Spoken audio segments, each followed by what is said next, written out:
আসলে একটা সংসারে মানে যার কিছুই নাই, হ্যাঁ, যার হচ্ছে হান্ডিবাদি ছাড়া আর কিছুই নাই, হাত পালো কোনো কিছুই নাই, তারও কিন্তু কত কিছু লাগে। তো সেই অবস্থা আমার, মানে কোনো কিছুই নাই, তারপরে এখানে মনে হচ্ছে 10-12 হাজার টাকার যে কি কিনলাম আমি নিজেও জানি না। ঠিক আছে, তো এগুলা হচ্ছে সব আমার নতুন সংসারের জিনিসপাতি।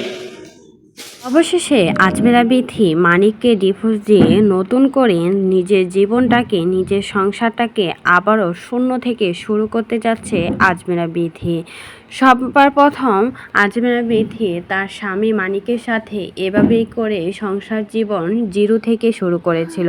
আজ এত দূর পর্যন্ত এসে সংসারটাকে ধরে রাখতে পারলো না আজমেরা বিথি, সেখানে আবার অন্য আরেকজনে বাঘ বসিয়ে দিল। মানিক বিয়ে করে নতুন বউ নিয়ে আসলো, অথচ আজমেরা বিথির কথা একবারও মনে করলো না। সে শূন্য থেকেই কিন্তু জীবনটা শুরু করেছিল মানিকের সাথে, আর সেই সংসারে অনেক কিছু জড়িয়েছিল, আর সেখানে এখন অন্য কেউ রাজত্ব করে।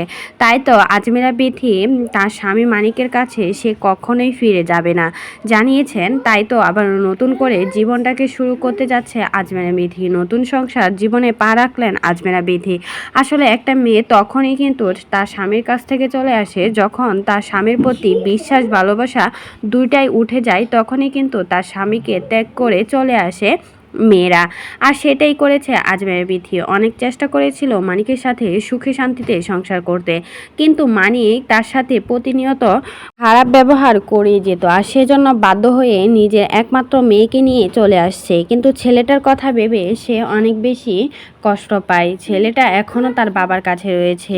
সে বলেছে বেশ কিছুদিনের ভিতরে তার ছেলে আয়ানকেও তার সাথে নিয়ে আসবে, তখন তার নতুন জীবন শুরু করবে।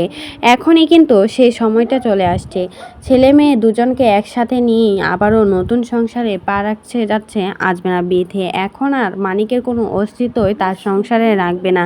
তাই তো সব কিছু মুছে ফেলে নতুন করে জীবনটা শুরু করলেন আজমেরা বিথি। তো এই বিষয়ে যদি আপনাদের কোনো মতামত থাকে সেটা কিন্তু অবশ্যই আমাদের কমেন্ট বক্সে কমেন্টে জানাতে অবশ্যই কিন্তু ভুলবেন না।